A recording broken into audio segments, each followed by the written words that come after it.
Hey, everybody, and welcome to a live episode of The Grid. We are very excited to have our very dear friend, KelbyOne instructor, just all-around cool guy, Canon Explorer Light, photographer, love machine, and just all-around great guy, Mr. Rick Sammon. Rick, thank you for joining us. Well, thank you. You know, I've been working with you guys for 10 years, and now it's like a dear. It used to be our good friend, our friend, and now it's my dear friend. My dear friend, and love machine. I got love machine in there. And we have our posse here. We have Nancy Lee and James Mudd. Hey, guys.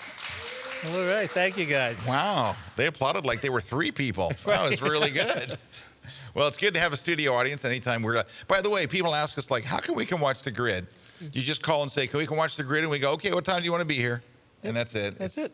Very informal. Now, Rick always brings his own audience, but for the rest of us, I have to pay people to come. Anyway, we're glad to have you here. Jackie is on moderation today. Yeah. She's standing in for Jen. Jen is somewhere between here and Las Vegas. I just flew in from the WPPI show out in Las Vegas. I'm literally on 2.5 hours sleep. I flew at 11:30 at night to Atlanta, changed planes, flew to Tampa, went home, had a bunch of meetings, and drove here. So I'm very sleepy, which is why it's so good to have a guest, because Rick will be here to help us out. Today's blind photo critiques. We'll have fun. We're giving away some books. Yes. Here we go. First, excellent book. Route 66, Photo Road Trip. So this is by Rick, and it has photo tips in it, but it's not really, it's really about the travel. It's a travel book. Yeah, Rick and Susan Sammon. And Susan, by the way, I saw some of the shots in here Susan took. She is an ace iPhoneographer. I know. She and Kelby should go out shooting, right? They should. Yeah. She's a very good iPhoneographer. You'd have to have someone tell you that's an iPhone shot and that's an iPhone shot, because she shoots lights out. Shots. So anyway, we're giving away this book, which I got to see a little bit of it. This book has been on my desk. It is excellent. So this is Rick's book, and the official name is Rick Sammon's. I like that. Exploring Photographic Exposure. Yep. It's all about getting it right in camera. There's also a bunch of very, very nice photos in here as well. Thank you. We're also giving away a copy of my book, since we're doing a very photo-y show, my cool. Photo Recipes digital photography book, just to change things up, photo recipes, or you could call it the official name, Photo Recipes. And then we're giving away two platypods. Now, today, our blind photo critiques are on travel. Yep. And we did an earlier webcast for KelbyOne members where Rick was doing an open Q&A. We talked about all kinds of topics. Of course, the question comes up, are you going to get in trouble in London or Paris with a tripod? You're going to get into trouble everywhere with a tripod. That's why you want a platypod.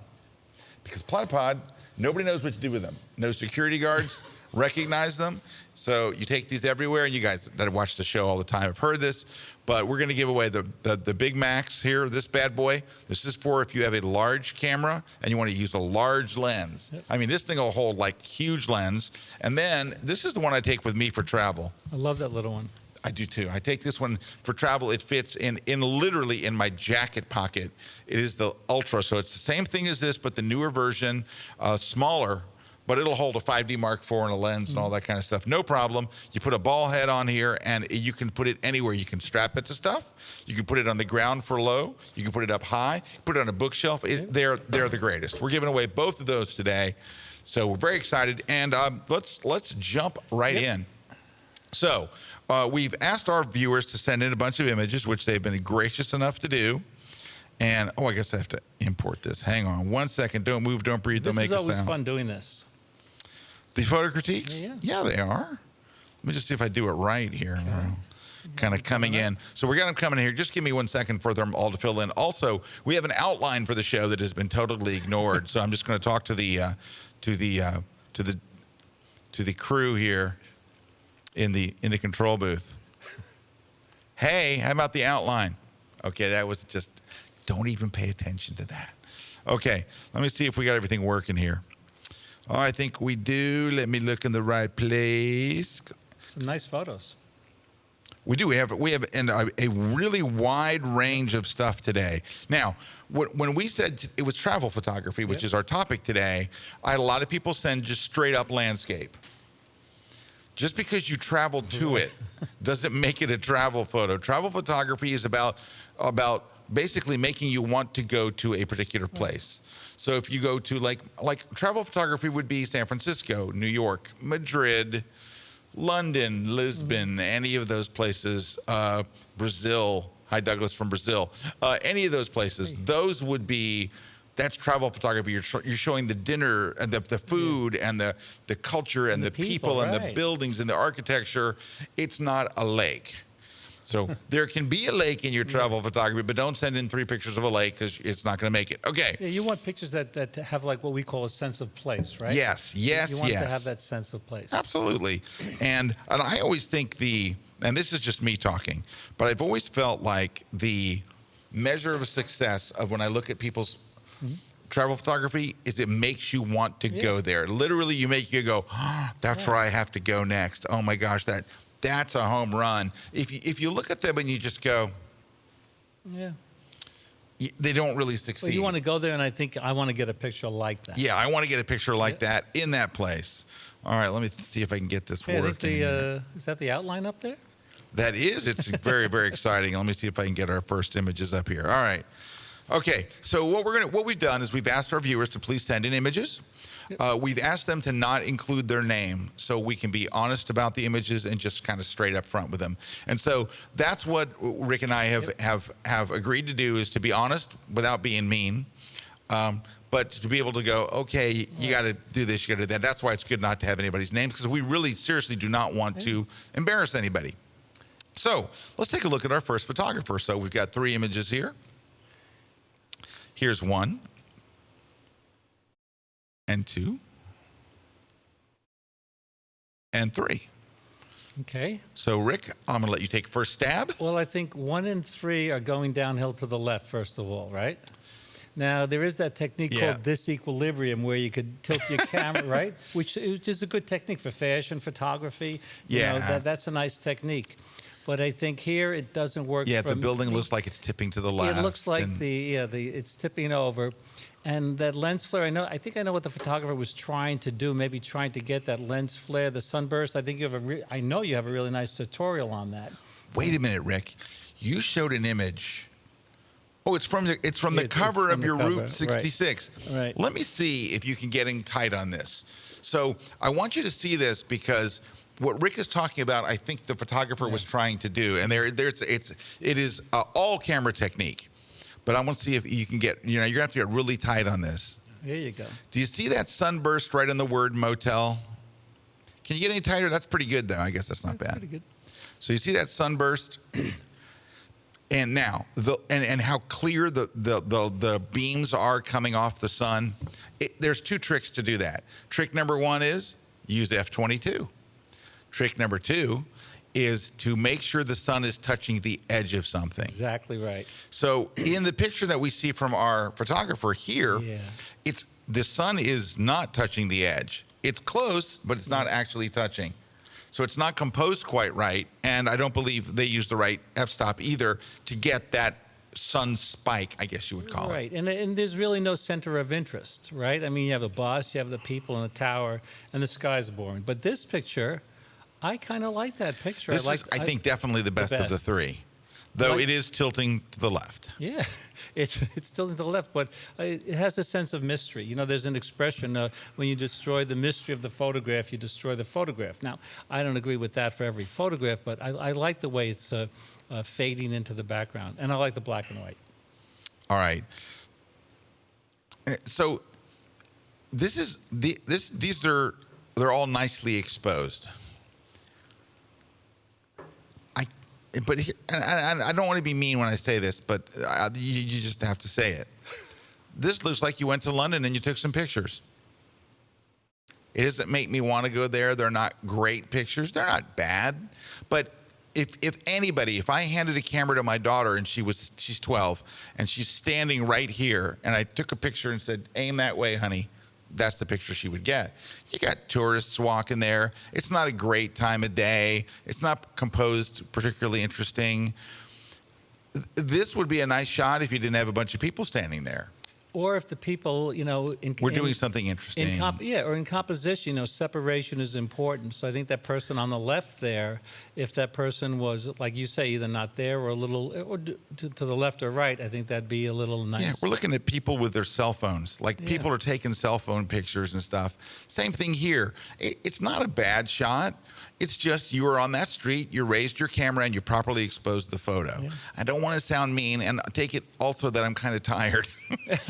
But it's just like they're snapshots of London. You were in London, you took these 3 shots. But if we look at this shot, it's not hard to turn a snapshot into a great shot. And I think this could have been turned into a great shot if A, the camera were level.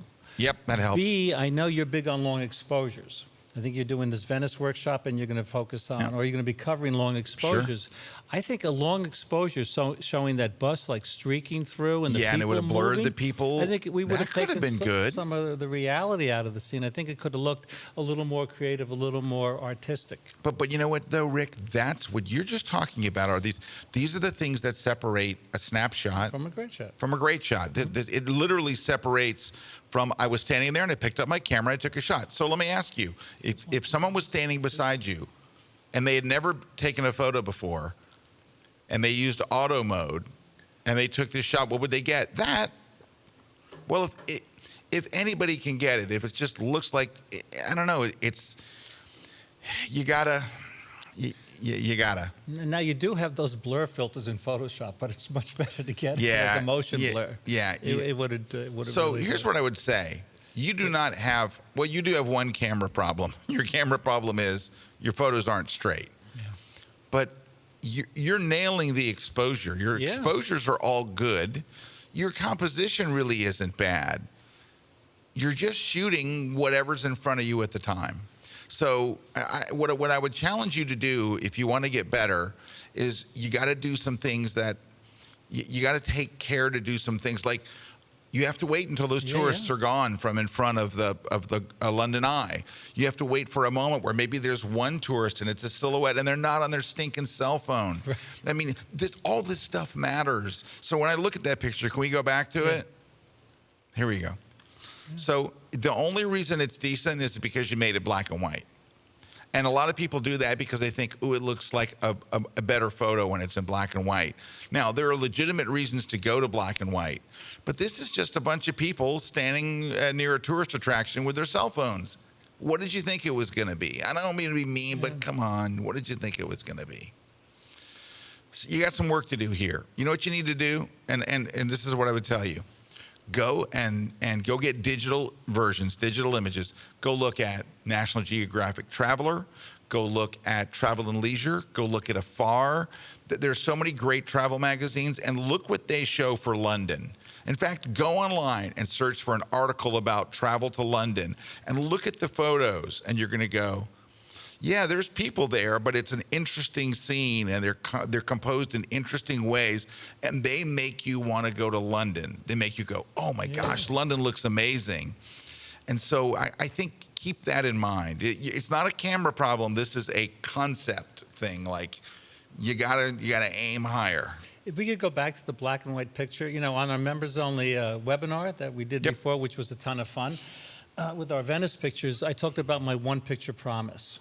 And my friend Nancy Lee knows about this. And I say that if a person's in a situation like this, I promise them that if they think about, if I could only take one picture, what would it be? You think about all these different elements that Scott's talking about. Starts to matter. And you think about, okay, what's the one picture I would take? This is not the one picture that I would take, right? No. I would take what you say, the people, or even blurring the people here. It's just, it's now a long exposure with the streaks of people going by could be really interesting. Yeah. But that's that next level past where you are with your technical. Mm-hmm. But your problem isn't really technical. You can make a great still shot right where you were standing, but you can't just go click and move on. And then later go, oh, there's people there and they're all on their phones, but oh well. All that stuff matters. So I know I'm kind of cranky, but I'm kind of cranky. I'm tired. I'm irritable. I'm with Rick. He makes me irritable. But we're going to Greek food after this. We are. We're going to have a great Greek dinner tonight. That will wake me up. Okay. But now that I've said all that, I don't want you to take what I said too hard.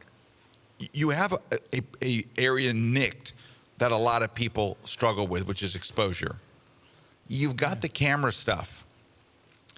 Just remember, we see the whole frame. You're seeing the London Eye and fog, and that's what you like. I'm seeing tourists on their cell phones. It all counts.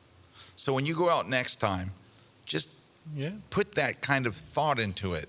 If I was going to send this to a travel magazine, what would they think about a bunch of tourists looking at their phones and taking snapshots? They'd go, this would be great if they weren't there. You got to do that. Okay, let's move on and see who we have next. So give me just a second here. We're going to find out who's next. Let me hit some buttons, and let's look at this shot. Here we go. 1, 2, and 3. First, come on, that's really good. That is good. It doesn't strike me as travel photography, but I love the light. I love the light. I love the light. We talked about dead space on the webinar too. That is a lot of dead space, but it works here. That's a really cool photo. You wouldn't be able to use it in a travel magazine, I don't think, or anything, but that's just a really cool shot. It has a sense of mystery. That person on the left with the glasses, a little distracting. That's what my eye goes to first. And I think you've captured kind of a neat moment. You got a great expression on the guy, but then look at the shoulder on the right side. Yeah, that and the guy on the left. Guys, all that stuff on the edges matters. All that, the guy on the left, the shoulder on the right. You got a good moment here, right? You got the guy there. Now, I also will say, it looks like he's got a headset mic on. That's not helping. Yeah, but I think getting, when you think you're close, get closer. The person had waited a little while. We talked, patience is so important in travel photography. Just zooming in, moving in, getting rid of those people, because I love the expression of the people on the right. I mean, they're having the greatest time, right? Yeah. They're really surprised at something. And I like the black and white. The black and white works here. Yeah. Might be going downhill to the left a little too, right? Like the other one. Today, it's downhill to the left Wednesday on the grid. Now, also, I got to tell you something. This is really important. And it was Jay Maisel who made me articulate it the way I'm going to do it. So I'm taking Jay's words. Go back to that photo real quick. Look in the left corner. Swedish premium ice cream. Yep. We are programmed to read whatever's on screen. We just read it. If the Swedish premium ice cream has nothing to do with this photo, you either have to compose it out or you take it out in Photoshop. The little KFD right near the guy's face where you're supposed to be looking on the door or whatever that opening is, you got to get rid of that. But you should not see Swedish premium ice cream has no business. Now, I'm not kicking Swedish premium ice cream. Don't get me wrong. But it really has no business in this shot. Now, this one we know we love. Yep. And what do we think about this? Snapshot. Yeah, you were walking by and there's a woman with a beer and a cigarette in her mouth. It's, you know what it is? You really want to create a photo that makes you go, wow. Like I pick up Rick's book over here, you turn for the page and you're like, wow. You want to create images that make people go, wow. And you're just like, is it really unique to find a person holding a beer and with a cigarette in their mouth at a festival? Nope. Is she doing anything particularly interesting that would make you think, wow, I've never seen that before? Nope. She's just standing there looking at you like that. Yeah, and now up in the top left, when I look through the viewfinder, right, or when I'm working in Photoshop or Lightroom, I use what I call border patrol. I run my eye around the border of the frame, right, to see, what do I want, what do I don't want in the picture, and that little part up at the top bothers me too. So Rick, what you're saying around the border is to put a wall. Yeah. Is what you're saying, a tall wall. Yeah. Juan got that joke. Nobody else? Nobody? Come on. No. All right. I'm tired, but come on. But, this picture, I think even cropping wouldn't help because the people in the background are distracting. Yeah, but at the end of the day, it's a woman with a beer and a cigarette. It's not like, ooh. Behind a stanchion. Yeah. It's funny because in the seminar I'm at some point, I'm talking about getting down to your best images. Right. And I bring up a guy in Europe with a cigarette in his mouth. and I make fun of the image in the class. I go, oh, look, I got a picture of a guy smoking that's impossible to find in Europe. And of course, I mark it as a reject. Because just a picture of somebody with a cigarette is like, I shoot it like, why did I shoot that? You know. Then later I got a picture with a guy with a sandwich. I'm like, these are nothing pictures, you know. So I'm marking them in my class as rejects, trying to find that good shot, trying to get to that. Well, I think we have to just look at our pictures and be tougher editors on ourselves. Yeah, right? We do have to be. Can I tell you something? We have a whole class on that here on KelbyOne. We have a class from Peter Hurley. Called The Art of the Edit, trying to get down to what's the best shot. Right. Now Peter's a portrait photographer, so what we're really looking at is portrait photography. But it is an art, and is a critical art of being a photographer, is to look at your take from a shoot and get down to the really good images. And it's something that you do have to develop, and the only way to develop is two ways: to do it again and again and again. But guys, go to 500px or go to Pinterest, type in whatever your topic is, and start looking. So, for example, the photographer that had the London shots, go to 500px, type in London photography, and you're going to go, oh, that's what I'm supposed to be shooting. I mean, it's going to hit you like that. So, looking at other people's work, then you go, really now that's what I'm supposed to be going for. I'm looking for that. Hey, Clinton Farrar says, I like the tired Scott portfolio reviews. Bare bone. If we could go back to this picture, there might be, if I were there, this is what I might have done. When I photograph a person, I like to see eye to eye and shoot eye to eye. Same thing with wildlife photography. So the photographer's obviously taller and looking down. I think if there was the photographer were a little lower, right? If they wanted a person, with the cigarette and the beer a little lower, used a longer lens or a wider aperture or the iris blur in Photoshop, and maybe get a little different expression, it might be a little better. Jack, you don't take that away. What you took away? There it is. Okay. I saw a question for Rick go away. So, hey, we're gonna look at another one. We'll take some questions here. We got lots of folks. Poor Cheeky Nando says, I barely had enough time to have dinner. So Cheeky was watching from Lisbon. He was watching for the other one. Avian's here from Columbus, Ohio. Jackie's here from Princeton, New Jersey. Chris is from Odessa, Florida, which is very close to here. Tom says, I just saw you, Scott, I just saw you at WPPI before I headed back to a snowy AZ. Arizona? Arizona, yeah. Yeah. Snowy Arizona? Yikes. Johan says, Scott, did I see anything interesting at WPPI this week? I missed apparently interesting things. I did not know that Canon introduced a crazy flash with a motorized head. Yeah, it bounces. It somehow or other it knows like how far the subject is, and it bounces it in different directions. But it's like a robot. Picture a robot flash. Like it goes... like something out of Star Wars. Yeah, it's kind of cool. I missed that. What else did I miss?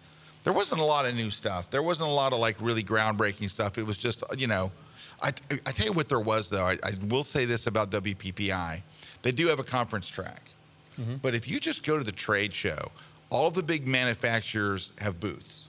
Canon had a booth, and they have a stage, and then every hour, people are getting up and doing one. I got to tell you this. I have to give some props to Nikon. Nikon had the best booth and stage I've ever seen at a trade show. Really? Dude, Nikon made their stage like a freaking art gallery.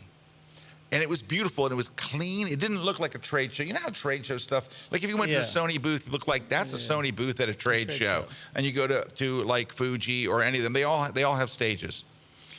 You go to the Nikon stage, was so nice. They had these giant prints lit. Now, they may have been backlit, but they were absolutely front lit as well. And they were so beautiful. So you're sitting here watching the instructor, but these prints are twice the size of the instructor. And you felt like you were in a gallery. Wow. It was so nicely done. Then they had two big flat panels, but it was the nicest. I've seen Nikon do many booths over the years. Their stage setup, and it was almost like they made the whole booth about the stage setup, was really, really nice. I mean, it was... and I'm a Canon shooter, so but you got to give props where props were due. They had a beautiful setup, really just like, cool. I wanted to sit in their booth and watch. Because if I sit in there, though, people come over and go, what are you doing in the Nikon booth? So I have to kind of stand back. All right. Hey, we're going to take a short break because that's what we do now. When we come back, we've got lots of news. We got some interesting things happening that did not happen necessarily at WPPI, but are interesting. We're going to look at a lot more photos. Rick Sammon's here. We've got giveaways. Yep. Juan is here. Magic Juan. So don't go away. And we have an amazing studio audience. Yes. There they are, being amazing. Don't clap now. It's too late. The Jibs. Well, hi, folks, and welcome to part 2 of Mastering the Natural Light Portrait. In this class, we're going to pick up right where the other class left off. We're going to take the same images that we shot in that class, and I'm going to take you through the entire post-processing. Now, some of the times it'll be very subtle stuff. Sometimes it'll take a lot more. Sometimes we'll add even special effects to get that final look that we're looking for. But not only are you going to learn it all, I'm going to give you all of the high-resolution original RAW files so you can download them and follow right along with the class. So check out my new class, Mastering the Natural Light Portrait Part 2 Post-Processing, and it's found exclusively here at KelbyOne.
Hey, this is Justin Wojak with 375 Photography in Atlanta, Georgia.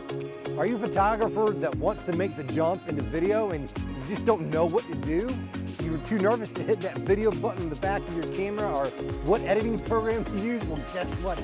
We have the answer right here on this brand new course at KelbyOne. We're going to walk you through everything that you need to know on to understand video, to shoot video, but most importantly, to edit it and to have a final product that will add an additional income stream to your business. So be sure to check out this course. Hello, I am Trey Ratcliffe, and I'm here to show you some new software. I just completed a new course for KelbyOne for this thing called Photograph Pro. What's Photograph Pro? Well, it allows you to take any still image and animate it. You know, there's not a lot of new stuff in photography nowadays, and this thing to me is just incredible. It might look a little complex, but really anyone can do this. And just super fun. I think you're gonna have a blast with it. Oh, I could just look at that all day. Remember, this is a single photo. This is a picture I took in the Valley of Fire. Man, I just can't get enough of this stuff. I love it. I love it. And I hope you love it too. All right, well, come sign up for the class. You'll have a great time. We go through lots of examples together. I can't wait for you to see this software. So join me. This segment of The Grid is brought to you by Tamron, professional photographic lenses. Hey, everybody, we are back. Scott Kelby here with Mr. Rick Sammon. Hey, I just want to mention Eric Kuna is not here today. Do you know why Eric Kuna is not here? Because he's shooting a rocket launch. He's doing a NASA rocket launch. They're getting ready to launch some NASA rocket. Wow. And he's become quite the rocket photography aficionado. He's done some of the SpaceX launches, and now he's over at for tomorrow's NASA launch. So he's not in the office, and he's out there. Now, I just want to mention, I was just talking to Rick about this. So you just saw the plotograph, Trey's plotograph. So Eric has been so when SpaceX takes pictures, they make them available to the public. Right. Like they're, what do you call it, open source? Yeah, it's like open source, but they let anybody use them. He's been taking their pictures and his own and animating like the plumes of smoke from a launch or the rocket taking off. He's so into that. I mean, it looks like you're watching a movie from the launch. It's really, really good. So, you know, it's been fun watching Eric grow. I've been working with these guys for like 10 years. Oh, I'm telling you, he's really getting it done. Here's his. I think it's Instagram. I don't know what that is. The Picture Club. But so that's one of his there on the left. Oh, that's cool. One of his launch photos. Yeah, so he's got all these contacts good. now where, oh, dude, his stuff is, you got to go. I'm going to go take you to his office and look at some of the prints on his wall. Yeah, he's like getting it done. Good for him. But he also does a nice job with like landscapes and stuff. I mean, he's really coming onto his own as a photographer for sure. So he went to Venice. He was in Venice. He got some really nice shots. He got to some secret places I didn't get to go, but I will be going. Oh. Can I talk about that? I have a workshop coming up next month. Not March, April. Early April. It's like April, I think it's 6, 7, 8, 9 in Venice, Italy. Only 10 people. Mm-hmm. It's going to be sold out because it's close right now, and I just announced it. But it's myself and Mimo Badani, who lives in Venice. He knows all the secret places. He's a long exposure expert. He's a KelbyOne instructor. The two of us are doing this workshop together. 10 people only. It's going to be amazing. We're going to shoot a lot. We're going to eat a lot. I might be able to actually show you the little video that talks about it, so I won't talk about it anymore. But if you want to know more, go to my blog, scottkelby.com. Go to Monday, because I announced it Monday. Take a look there, and there's the whole video and everything's there. Hi everybody, Scott Kelby here, and I want to invite you to an unforgettable experience. So it's you, it's me, and we're in one of the most beautiful and photogenic cities in the world, Venice, Italy, for a 4-day hands-on photographic workshop, and it is going to be awesome. We're going to shoot a lot. We're going to do a lot of post-processing. We're going to eat a lot. It's going to be incredible. I want this to be a very special workshop, so we're going to keep it very intimate. It's limited to just 10 people. Of course, I'm your instructor for the workshop, but I also have a very special guest, and it's going to take that workshop to the next level. KelbyOne instructor Mimo Badani is going to be joining me as my guest instructor. Now, here's why Mimo is so awesome. First, Mimo is an absolute expert on long exposure photography. I can't tell you the things that he's taught me about long exposure, especially for using in travel situations. He's just awesome. But also, he lives in Venice, Italy. He knows every little hidden little place. He knows all the cool little places. You're going to be like, how did you find this? Because he lives there and he knows it inside and out. He's like the king of Venice photography. You're gonna be spending the time with the two of us. We're gonna be getting up early. We're gonna be shooting a sunrise and sunset, or we're gonna be working in the classroom in the afternoon. We're gonna have so much fun. It's gonna be an absolutely unforgettable, epic experience. You've gotta be there, and it's happening this April. So come and join me and Mimo in one of the most beautiful cities on the planet. You're gonna come home with some amazing images. You're gonna learn a bunch of new techniques, and you're gonna have the best time of your life. Remember, space is very limited. So if you wanna go, click the link below right now, sign up, and then I'll be seeing you in Venice. This is a live workshop. It is like, I'm there, you're there, we're there, we eat, we dance, we dine. Mostly dancing. I'll be straight with you. It's a lot of dancing, an awful lot. All right, I got a couple of pieces of news. 500px was sold to a Chinese company. Wow. Everything is being sold to a Chinese company. So 500px, the amazing website, Amazing. was bought by what they say is the equivalent of Getty Photos in China. Mm-hmm. So if China had a Getty Photos, it would be this company, and they bought 500px. I hope they just kind of leave it as is, because 500px is a wonderful community. Oh yeah, that's where I go like for inspiration, like there or Pinterest, you know, like you want to get inspired or you want to go to a town. I always tell people go to 500px first, type in the name of the city you're going to, and look that. Also, this is kind of exciting. I got a graphic for it too. Hold on, not a graphic, I'm gonna look at a website. So I gotta hit this button here. So I just found out I was named by XXL Pics, which is a big website that does this every year in Berlin. They're out of Berlin. They do the top 100 photographers on the web, and it's worldwide. So they've got everybody here from all different countries. I made it on the list. That's me, number 54 right there. Cool. Just barely edging out Trey. Just, Trey's woo, at I 54. just made him. And Joe McNally's there, 57. Joe's there, Sue Bryce, Chase Jarvis. There's all kinds of people here, but they're from all over the world. So you see all these different countries. They have their country marked in a way. But anyway, that's very exciting. Just found that. In fact, it was you that sent me. I did. Rick sent me a note and says, hey, you're in the top 100. I'm like, woo! Hey, look, there's KelbyOne instructor Richard Burnaby right there. Oh, I love that guy. Now, we always go back and forth. Is it Richard Burnaby or Richard Burnaby? I don't know. I'll ask him. I'm talking to him soon. Stephen Maisel. Anyway, it's a wonderful list. And look who just beat me out. I can't believe it. Where is it? Where did she go? Hold on. I just must have missed her. Annie Leibovitz just beat me. Wow. I can't believe it. I'm like, come on, Annie. No, she's doing online training now, too. It's amazing. Yeah, she's got a class with Masterclass. Yeah. It's amazing. Yeah, but I was just kidding. Of course, Annie Leibovitz should beat the crap out of me on any day. I shouldn't even be on a list with her. So anyway, but so that's up. Also, one more thing before you jump back in here. Photoshop World registration is open. We're in Orlando, Florida. I know a ton of the viewers from the grid are all coming, and they're going to join us. So we hope that you will come and check it out. It is May 31st through June 2nd in Orlando, Florida at the beautiful Hyatt Regency. So come on over and check it out. You will have so much fun. If you register now, you can still get a room at the Hyatt before they're gone. And you can also just stay where I will be and all the instructors. Rick Sammon will be there. Tip? Eric will be there. Wear sneakers, right? Because you want to run from the class, all the classes. There's so many classes going on. There's so much to learn. And that's also, a good tip. I say nobody does it better than you guys. You guys build a great social environment. I mean, this is a fun. Thank you, Rick. No, Thank this you. really, no one does it better. It's a fun Thank you. event. It is something that we love so dearly. It's where we get to meet our members and just people that are really into the same kind of stuff we are. It's a lot of fun. All right, let's go back here. We're going to look at some more images. Okay.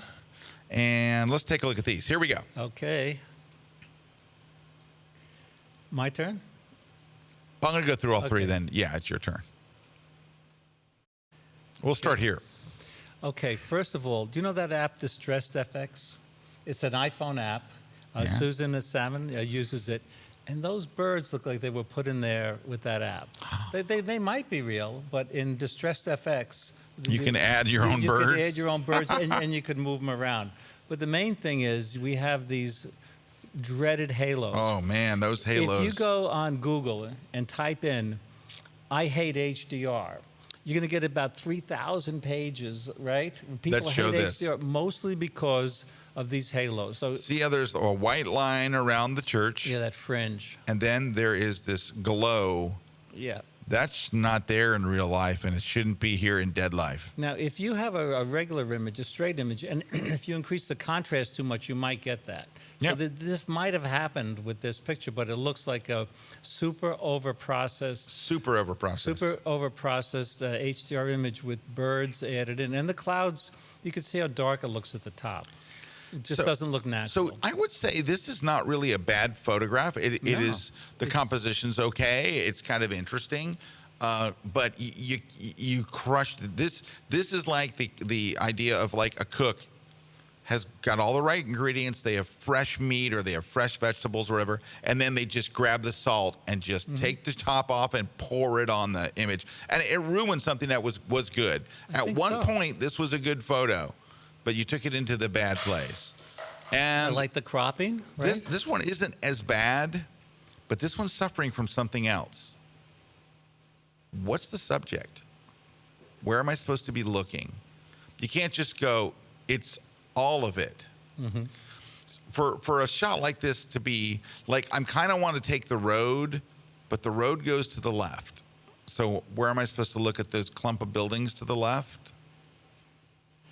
It looks like a long exposure. The cloud's a little blurred. I can't really see. Maybe no, it's over. They're just over processed. Maybe not. Also, and I understand what the photographer was doing with the road, right?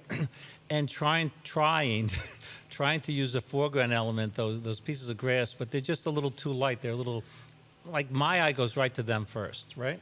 Yeah, and you know what? Here's the thing. There's a shot here. Yeah.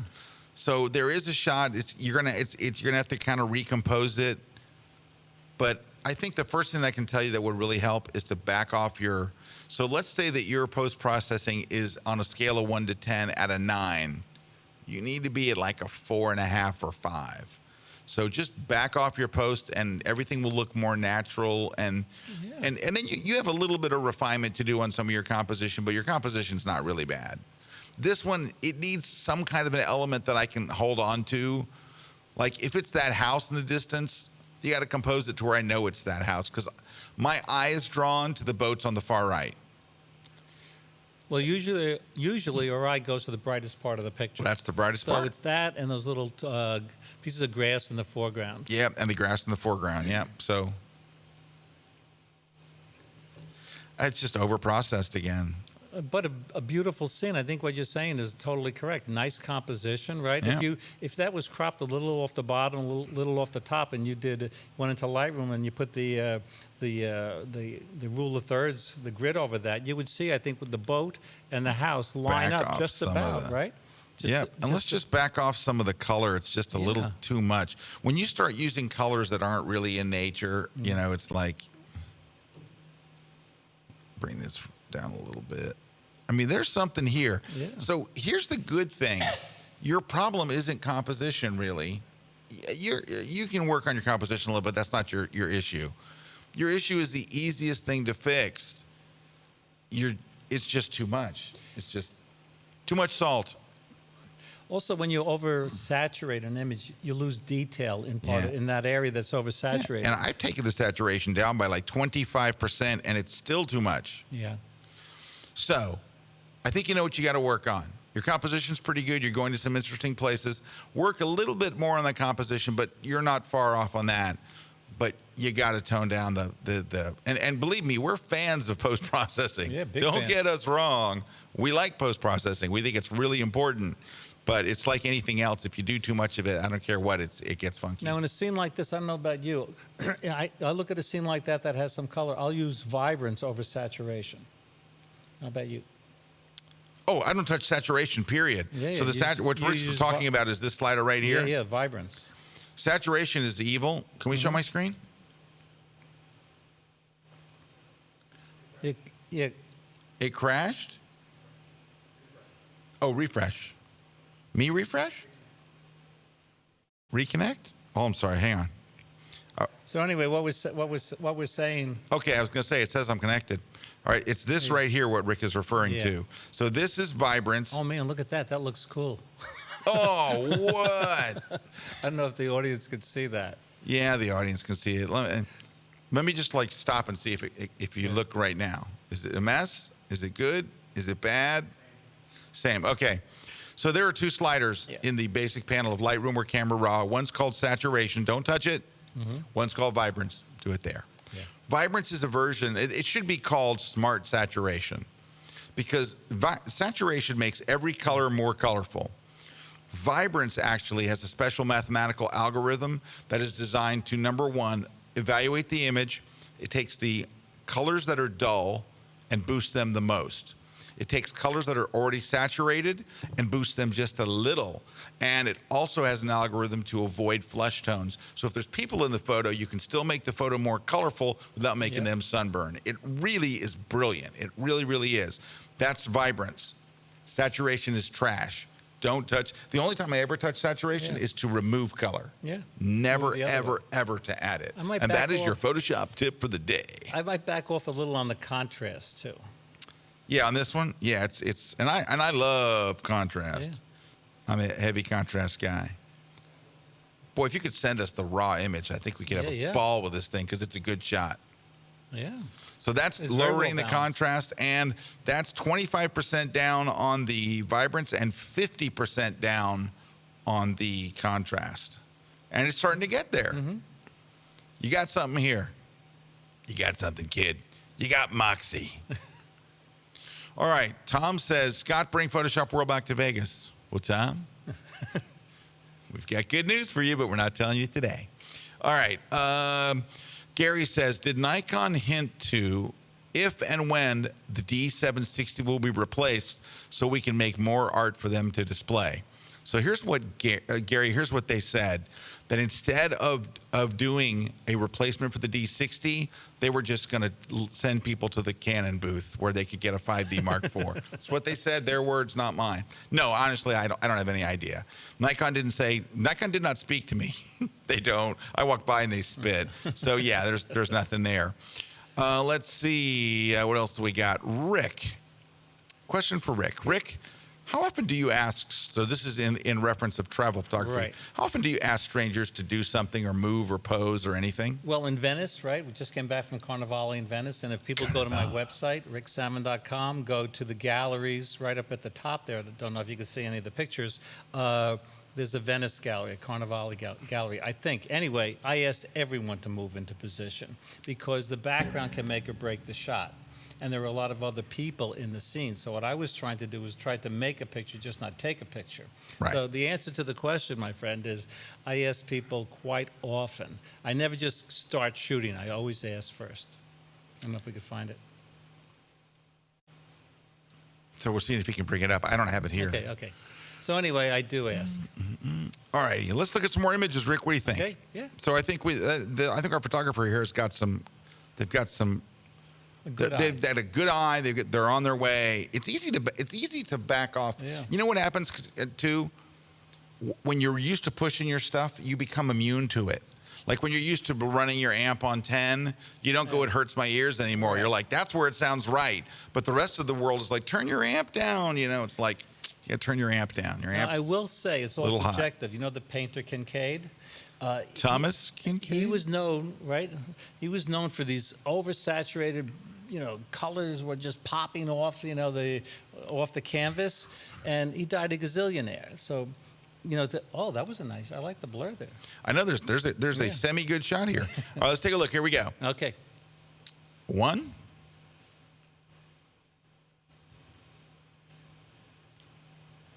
Two. 3. So this one almost made it. Yeah. Something has to be in focus here, like the front of the car. We don't need it to be all in focus, but if it's all out of focus, it's not happening. The back of the car is cut off, which isn't the worst thing in the world, but it almost looks, because I can't really tell, like you could have done that in Photoshop. Yeah. So, there's something wrong. Yeah, it almost looks like a mistake. And so for this kind of technique, you want a little bit of the car to be in focus, and then you want the zoom blur. Yeah. And so I love what you're trying to do. It's a good idea. You got to pull it off. This is I think the reason why you like this is because it's pretty nice light. The background's way out of focus, which makes it look like a professional shot. But the thing that makes it not a professional shot is that it's a picture of a champagne menu. Yeah. There's no wow. So I still want to give you some props. You got good lighting. You've got good technique. But at the end, it's just a bland-looking champagne menu. It doesn't make me go, ooh, nice champagne menu. No. It's just like, yeah. And so this one actually is kind of interesting. Now, Rick, what could you have done with that sun to make this? Well, same thing like what we were talking about before. If the photographer had waited just a little while longer for the sun to be a little lower, if the photographer had moved to the left, you would not have gotten a totally blown out sun. And if you'd have used F22, you probably would have got a little more motion. You would have got the spikes more defined. It looks like an F11 maybe. But I do love the shadows of the people. Shadows of the people are really, there's something here. There might be a picture within a picture there. Might be something here. And you know what? That is a nice mood, but those cranes, are those cranes? Those are cranes. You got to get rid of those cranes in the background. Got to get rid of the cranes because it destroys like the mood of the scene. It does. It destroys the mood of the scene. Let's look at another one. Here we go. Venice. Venezia.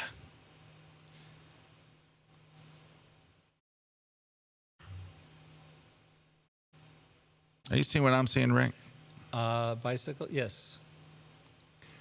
Looks, well, it's not, I was going to say over-processed HDR, but if the photographer's moving, I don't think it could be HDR, unless they're shooting at 5,000th of a, hey, there we go, look at that. Oh, my screen again, I think it's just over-processed, the contrast, the person is trying to bring out too much of You have a white line going all the way around this mountain as if you took a white pen and you traced it.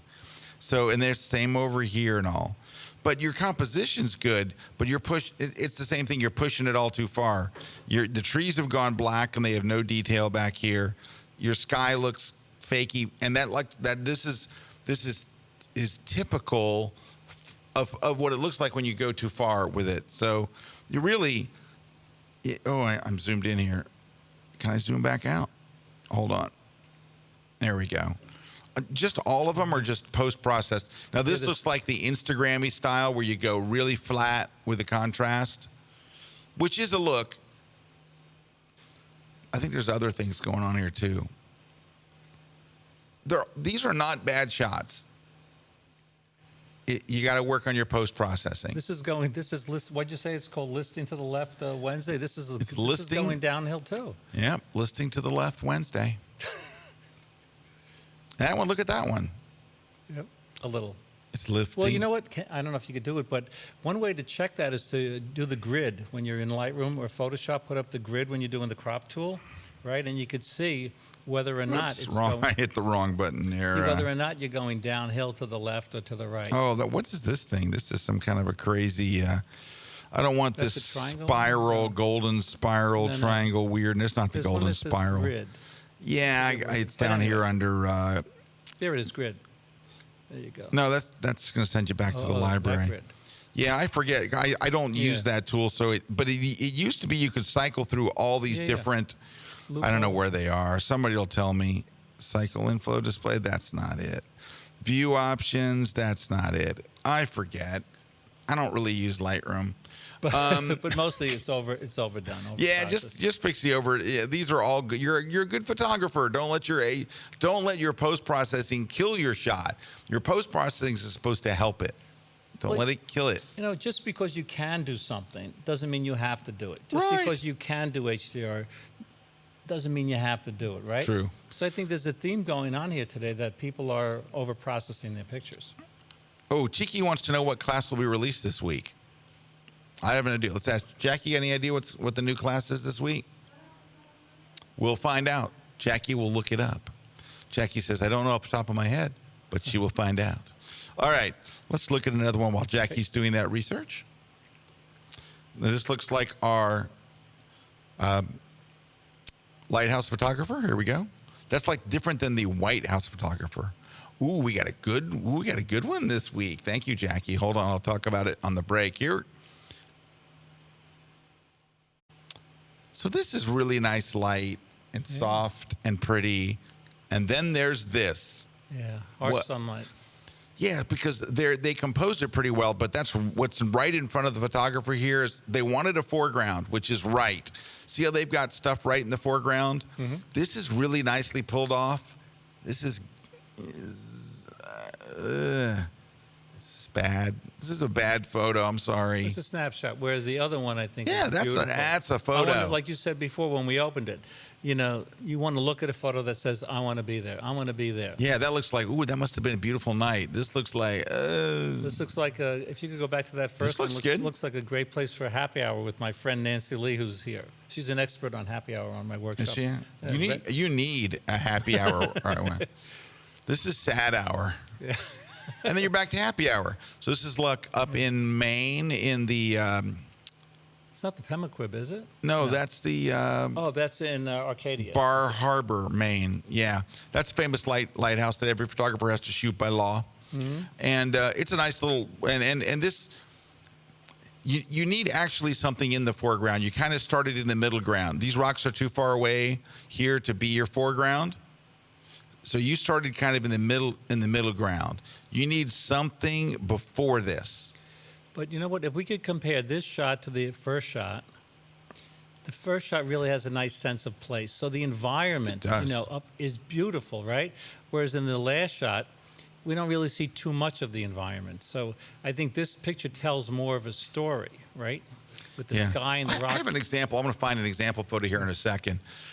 Jackie K says, I need to take a year off from work and take every KelbyOne class. Just watch one at night. Just watch them at night. And Loopy Bridget says, me too, Jackie. Let's see. Oh, somebody mentioned, JV mentioned, don't forget a class about critiquing your own work. So I did a class called How to Critique Your Own Work. But it only looks at it from the technical side. Because you can do everything technically right and your photos stink. And I mentioned that many times during that. But at least the technical stuff. People are getting caught today on a lot of technical stuff. Yeah. You're getting caught a lot on distracting things. You're getting caught on crookedness. You're getting caught on stuff that are killing otherwise good shots and too much post-processing. I talk about all that stuff. The class is called How to Critique Your Own Work. Now, give me 1 second. Rick, stall for 1 second. Well, Good stall. Speaking of classes, I have, I think, 17 classes here on KelbyOne. Yeah, you do. Composition, one on the national parks. I'm doing installing Yellowstone Grand Tetons. My wife and I were out there doing that. Composition. I have one on birds. Juan, where's Juan? Juan's over here. Juan was sent out to Bosque del Apache, and we had a great time photographing the birds. Juan was dispatched. He was so there. cold. He was so cold, right? It was like, he's from Florida. It was like 20 degrees one morning. But anyway, getting back to the critiques here, I think we do have a tendency to, that's a beautiful shot, to overprocess our pictures. So again, just because we can do something doesn't mean, well, that looks good. Doesn't mean we want to do something. Nice composition on that. He's gonna, if we could see this picture of the lighthouse. All right, so here's the same lighthouse. This is what I'm talking about, where you need something in the front that leads the viewer to the lighthouse. Like you need that foreground element. He started way over here to where you were in the middle ground. Yeah. So for a successful shot like this, you need something right in the foreground that leads you to the middle ground, and then the sky becomes your background. You need something to lead you through the shot. And what you had was just the middle. You didn't have any sky. You started here with no foreground. So that one is a composition thing. You could work on the composition a little bit. All right, but so let me go back. That was one I took many, many years ago. I was that was my first workshop ever with Moose Peterson. Really? That was my very first one. That's like 10, 12 years ago. So, okay, our class, we have found out, thank you, Jackie, our class next week is Lindsay Adler is doing a class on high key lighting and low key lighting, and she is wonderful at it. So Lindsay is a great teacher, great photographer. Lindsay is she's just gotten better. And not that she was ever bad, but she is someone you can really see, like over the past few years, just like, I was talking to someone about this the other day. When I look in my Instagram feed and I go, oh no, that's beautiful. Like 75% of the time, it's a Lindsay Adler shot. She gets tons of hit. Plus, she works so hard. She does work hard. You talk about someone's working on their craft, she's and their working, brand and everything. I mean, she's doing really everything. Hard. Hey, we got lots of shout outs here. We got Ron from Riverside. I'm going to talk. Why don't you read these while I'm getting the next one up? Okay. Hey, Scott and Rick from Central North Carolina. Thanks thanks for escaping the frozen north. Yeah, I'm going back there tomorrow morning. I was supposed to go see my son Marco, but the flight was delayed, so I'm not doing that. Brazil, we have someone, Douglas from Brazil, Alan from Albuquerque, Ron from California. This is awesome. Michael, did you get a quick nap? On the plane, I got about 2 hours and 15 minutes on one leg and about 45. I'm going to say I have 3 hours sleep, so it's not so bad. All right, let's take a. I think this is a really cool image. It's another photographer here. Yes, usually dead center's deadly, right? Right. When it comes to composition, I but know. it works here. I think absolutely maybe does. because of the rails on the left and the right. This image has got great symmetry. Yep. And it's kind of stark and all, but it's so simple, and there's a long exposure in the cloud. This is a really interesting shot. This might be my favorite shot of the day so far. I think it is, which brings us to this shot. This is like technically nicely pulled off from a long exposure. The water's nice and silky. I don't like the angle where it's shot. It's shot from. You usually want to see these things down low from where that water is coming from, instead of shooting. It's weird to shoot down on a waterfall, and one of the reasons why is you get all that junk in the background. You get all this other stuff. Well, the trees are like amputated at the top there, right? So I don't like doing that when I do a landscape. You really shouldn't do that.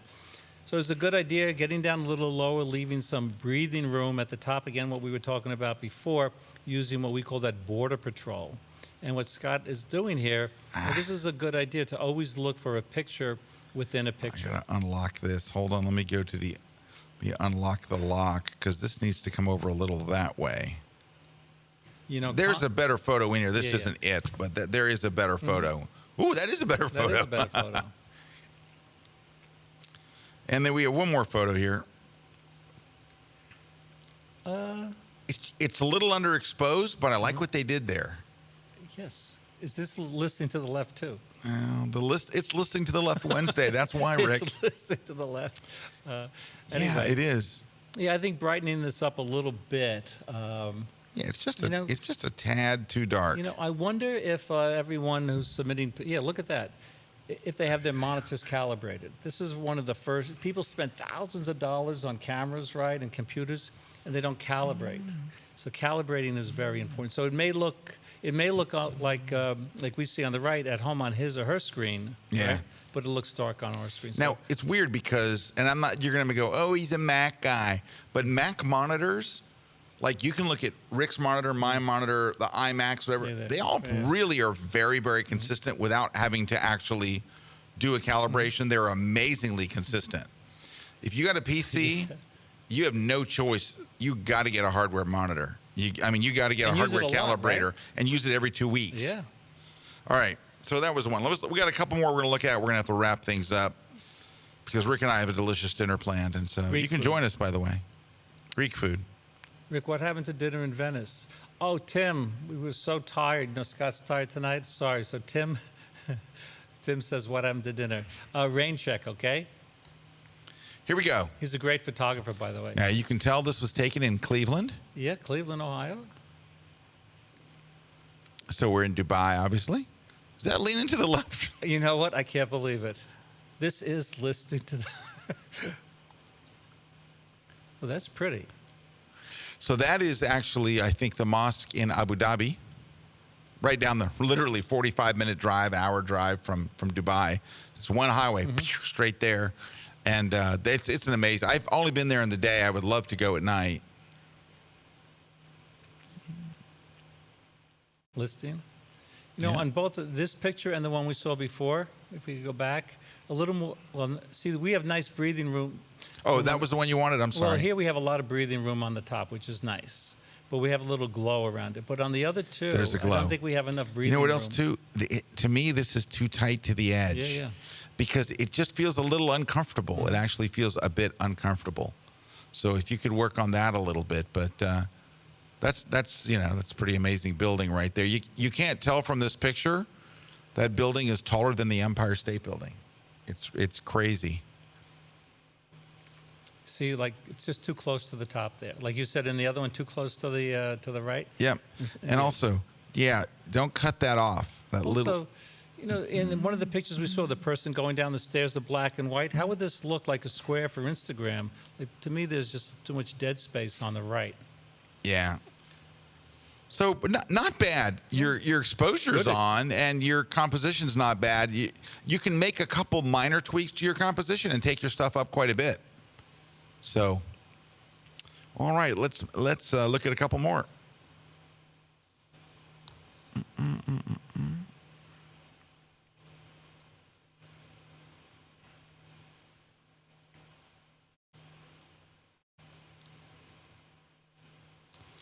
Okay, this is interesting because you just don't see a bunch of elephants on their way from work.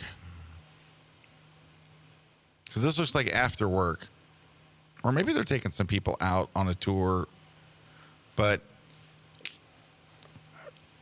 Rick, I'm going to let you have this one. Okay, this is my favorite shot. Absolutely. Right? Hands down. I think it just could have been improved just a little if the photographer had moved a little to the right. So the person, bucket stood out. What about this? We know what the story is about, right, Rick? Yeah. It's this pan Yeah. and what he's pouring into it in him. Is the story about the ground? Definitely not about the ground. It's none of this garbage. So don't show that stuff. The story. And there's no color down there. You know, Is Jay that- Maisel, right, Mr. Color, Right. Here's He your would look at story. this picture. He would Here's do your that. story right here. Look at that image. Look how much more powerful it is. Look at where the story is. You took this picture because you saw the guy looking intently and at what he's making here. But you showed us all this other stuff that has nothing to do with it. There's interesting stuff behind him. Right in there, I would almost want to bring some of the shadows out and see what's in that Yeah. room. But this is just a much, much stronger photo. And that's a 2-second crop. You can crop better than I just did. Well, I think you could work on I that think a what we're little seeing bit. today is there's a lot of pictures within a picture. Yep. I forget who the photographer. Art Wolf. Art Wolf, the famous wildlife people travel photographer. He gives a whole presentation where he looks at a picture and he finds. I think he can find 20 pictures in a picture. You know, you could do There it we like go. a headshot. You could do this, you could do that, crop it square, horizontal, vertically, whatever. But that I love the color. Yeah, I do too. And this is far and away the best one. Yeah. But just think about it. Why did you take the shot? What is the story? The whole story is right in this thing. It's not the garbage. It's not the distracting stuff. Really focusing on your story. William Beam. Hi, William. William's asking the question about WPPI. Is it worth attending for an enthusiast, or is it mostly just for working industry folks?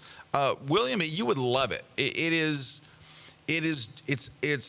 very portrait and wedding. So everybody there is doing portraits and wedding. But the booths they're all doing, here's how to light. You know, I saw Lindsay Adler doing lighting. James Schmelzer doing lighting. I saw Matt Kliskowski. I saw Matt, but I didn't see what he was teaching. He was in the Sony booth. He's a Sony guy.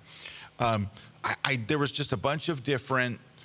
It's just people showing their new stuff. There was people there. Adobe was there doing sessions. Terry White was there talking about stock photography. I mean, there's so many. It's for everybody. William, you would love it. You would have a great time. You would dig it. You would super dig it. Okay.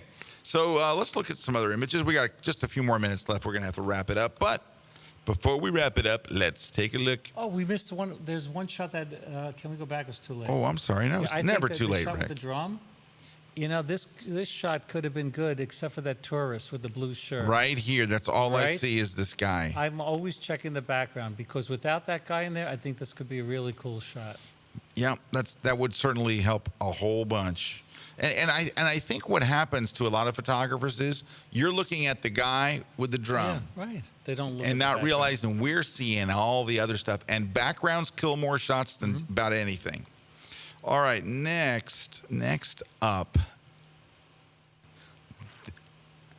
That's nicely pulled off. Look, it's a long exposure. Yep. You see the traffic lights. Look at the f-stop on that light. It's probably f22, isn't it? Yep. You got the nice star on all the lights. A nice yeah. starburst. I mean, that is for an evening shot. That's like a commercial quality. Like Harrods could buy this shot and go, come see Harrods. That's nicely done. Very nice. It's not listening to the left, is it? Look at the vertical lines. Might be. It could be listening to the left a little bit. It could be. This is kind of interesting. I kind of like it, but I like Subway stuff, so I might be a little. But that's not a bad composition. Yeah. And it looks like something went by, right? Is that a trail from a long exposure? I think it is. I think if we and that light there and that the light shadows there, yeah. Yeah, that's not bad. Hey, Venice. Well, they got a nice sky behind them, don't they? Beautiful sky. But you know what? If you looked at Rick's stuff, and those of you who watched the thing, there's something that you could do without using a flash. Now, Rick did it. He did it the real way. I want to do it the cheating way. Mm-hmm. But I always do this to my portraits, so we're going to do it here. Get the adjustment brush in Lightroom. And here's what we're going to do. We're going to just double-click here. We're going to go to exposure. I'm going to increase the exposure about a half a stop. We're going to paint over their faces.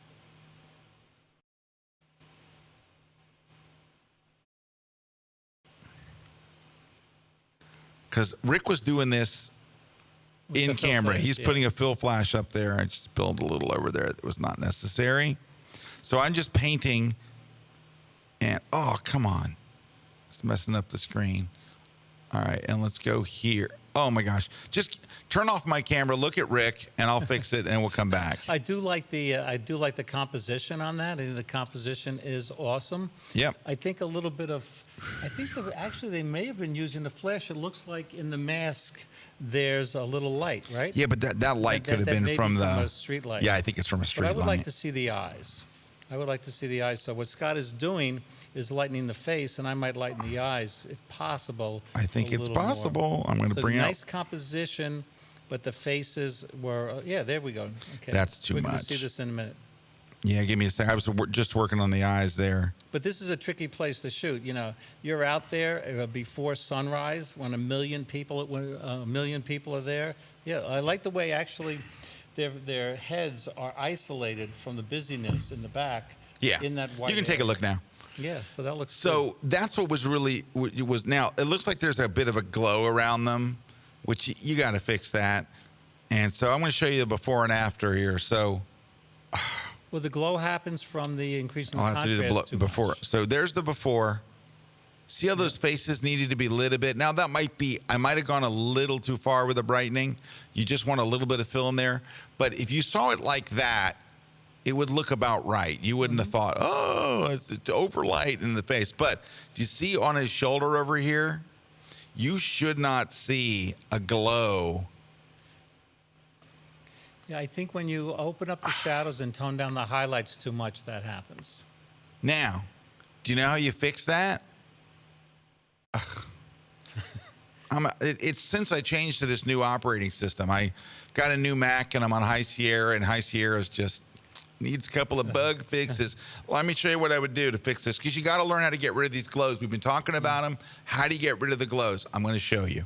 I have classes on this, you know. That's because you're Scott Kelby. That's my job, is to do Photoshop stuff. Hang on.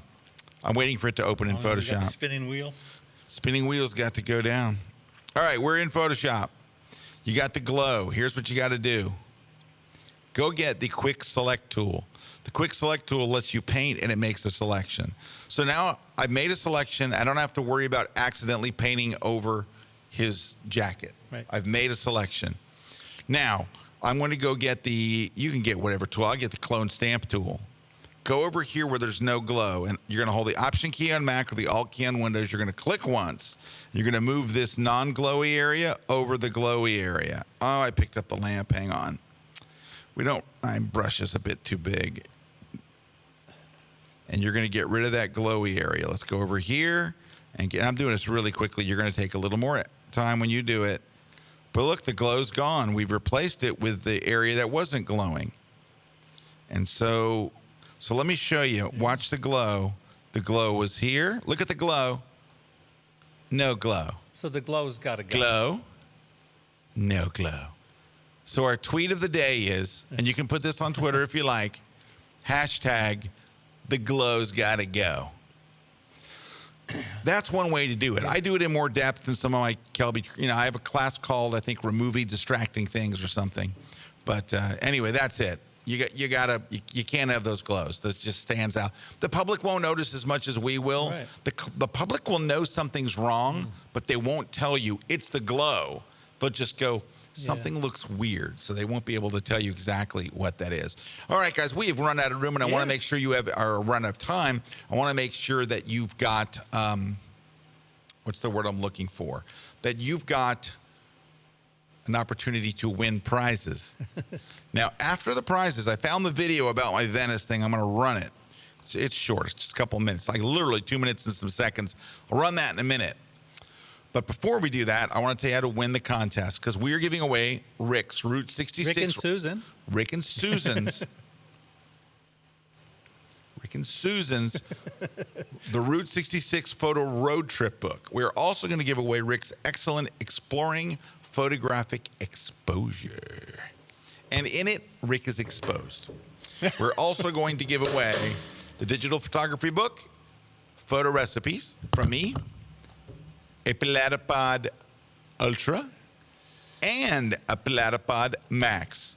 5 gifts. The important thing is you tell us which you want to live. So you could say, and we get it. If you just go Scott's book, you don't have to have the exact name. If you go Rick's Route 66, we get it. Rick's Exposure, big platypod, little platypod, we got it. Here's where you go. Go to KelbyOne.com/contests. I was hoping it would show up there. Just picture in your mind a website. Oh, there it is. KelbyOne.com/contest. Put your name and all that stuff in. See where it says comments? It is very important. Very important. You tell us which prize you want to win. And we'll send it wherever you are. It doesn't matter where you are. We'll send it to you. So if you're like, will you send it to Canada? Yes.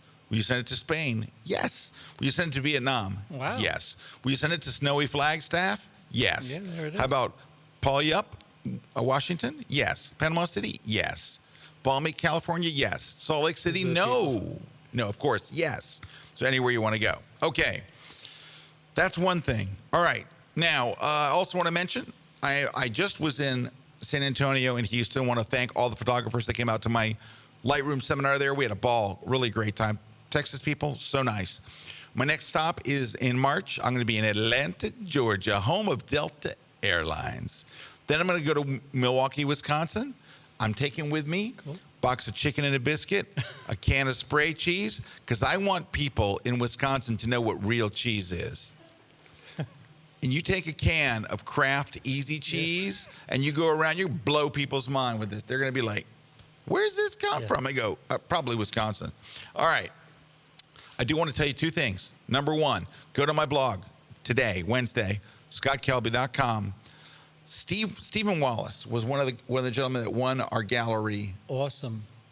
His pictures shots out there. from Myanmar and all this stuff are just incredible. He's my guest blogger today, and he wrote such a wonderful, meaningful, somewhat heartbreaking, but you got to read it. Yeah. And Kim Doty, my editor, put out a tweet today. And because, we get involved in so many stupid stuff. So many things that don't matter. And so Kim and I are talking about, like, we're both fans of The Walking Dead.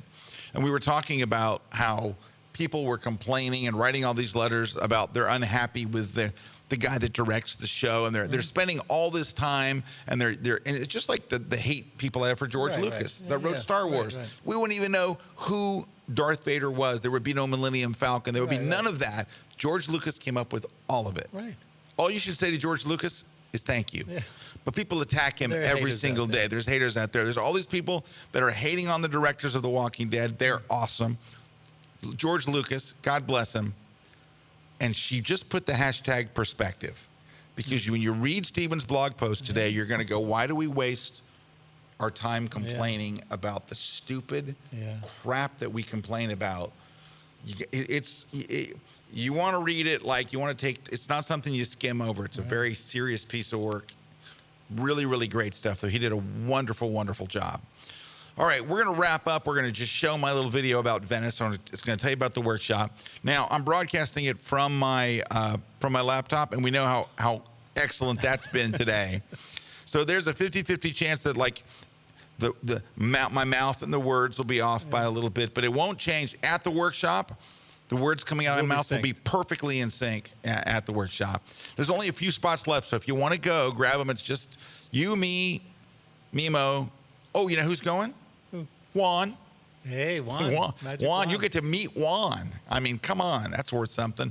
All right, here we go. So I'm gonna go ahead and run it, and then we'll be back simply to say goodbye. Hi everybody, Scott Kelby here, and I want to invite you to an unforgettable experience. So it's you, it's me, and we're in one of the most beautiful and photogenic cities in the world, Venice, Italy, for a 4-day hands-on photographic workshop, and it is going to be awesome. We're going to shoot a lot. We're going to do a lot of post-processing. We're going to eat a lot. It's going to be incredible. I want this to be a very special workshop, so we're going to keep it very intimate. It's limited to just 10 people. Of course, I'm your instructor for the workshop, but I also have a very special guest, and it's going to take that workshop to the next level. KelbyOne instructor Mimo Madani is going to be joining me as my guest instructor. Now, here's why Mimo is so awesome. First, Mimo is an absolute expert on long exposure photography. I can't tell you the things that he's taught me about long exposure, especially for using in travel situations. He's just awesome. But also, he lives in Venice, Italy. He knows every little hidden little place. He knows all the cool little places. You're going to be like, how did you find this? Because he lives there and he knows it inside and out. He's like the king of Venice photography. You're going to be spending the time with the two of us. We're going to be getting up early. We're going to be shooting a sunrise and sunset, or we're going to be working in the classroom in the afternoon. We're going to have so much fun. It's going to be an absolutely unforgettable, epic experience. You've got to be there, and it's happening this April. So come and join me and Mimo in one of the most beautiful cities on the planet. You're going to come home with some amazing images. You're going to learn a bunch of new techniques, and you're going to have the best time of your life. Remember, space is very limited. So if you want to go, click the link below right now, sign up, and then I'll be seeing you in Venice. I do want to thank all of the people today that sent in images. And I also, whoever we we did our critiques today. Now, Nils wrote in and said, excellent constructive critiques today, especially for how to fix them. Cool. It is always our intention, even though if we get frustrated sometimes, the reason we get frustrated is we can see you're close. Yeah, it's if not you're that way hard. out of the ballpark, we're like, yeah, whatever. But when you're close, we're like, ooh, if you could make it not lean to the left and pay a little more attention to this and pay a little, it's our intention is always the same. We want you to get better. we do. And we have people that have done these critiques. They really listen. And a year later, they'll say, I did a critique last year and here's what I'm doing now. And we're like, there you go. It's like, and that's what our real hope for is we want to see you get great at photography, because when you see progress, it really pushes you it forward. It's part of the love of photography. If you get it to a plateau and you're not getting any better, you're eventually going to quit. But if you see results and your images start looking better and you start getting excited, man, it opens up a world where photography can be so much fun. Now, Rick embodies one of the things that I think is best about photography is you often do photography with friends and with people, like you've got some wonderful friends here, is the social aspects of photography are Absolutely. so awesome.